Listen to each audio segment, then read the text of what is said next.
for the public to submit their questions and get to know more about the new potential city councilor. Some of the candidates came forward with their own ideas and thoughts for the city. We need to have a vibrant airport that has scheduled services that come in and out of the city so that they can go to their meetings, they can go on their vacations, they can think of Lloydminster as a hub that they can travel from.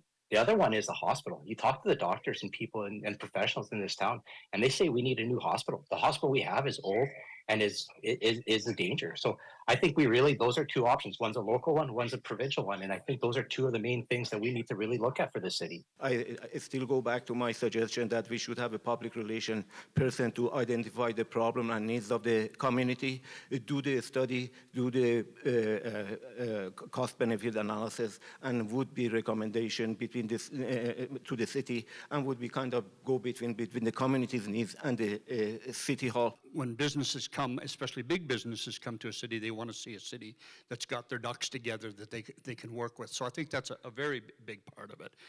David's already spoke a little bit about the infrastructure. A lot of city council is about keeping the thing running. Water, sewer, streets, sidewalks. And so we need to be about our business in a fiscally responsible way. It's that simple. Our friends told us, wow, right on the border, you're going to get both the best worlds. Were they right? We fall through the cracks, and that's a matter of fact. So I think the city needs to take a lead. Of course, it's a package situation. We have to have a vibrant community with all the amenities. Discussion moved towards public transportation for the city of Lloydminster. As a student, we had a mandatory additional fee on top of our tuition that went to public transit and allowed us to have like a universal pass for the year.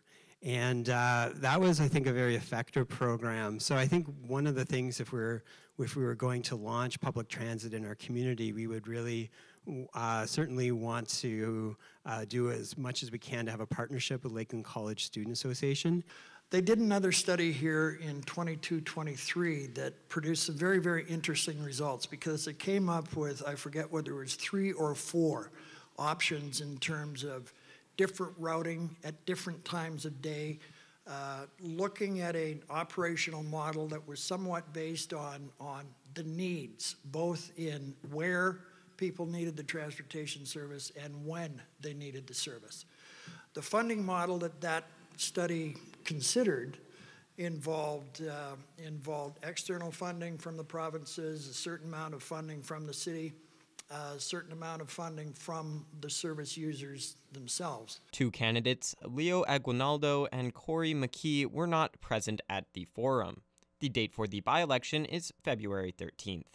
Cowan Dunlop, Primetime, Local News.